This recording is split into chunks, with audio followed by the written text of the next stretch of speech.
కొత్త ఏడాది నుంచి అమల్లోకి రానున్న కొత్త రూల్స్. నూతన సంవత్సరంలోకి మరికొన్ని రోజుల్లో అడుగిడబోతున్నాం. అయితే కొత్త ఏడాది నుంచి కొత్త రూల్స్ అమల్లోకి రానున్నాయి. జనవరి 1 లోపు డీమ్యాట్ అకౌంట్ హోల్డర్లు తమ నామినేషన్ వివరాలు సమర్పించాలి. ఈ రూల్ పాటించని వాళ్లు స్టాక్స్ తో ఎటువంటి లావాదేవీలు నిర్వహించలేరు.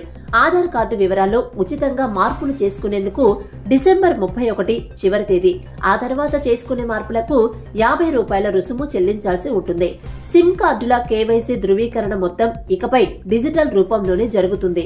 ఎటువంటి దరఖాస్తులు నింపాల్సిన అవసరం ఉండదు.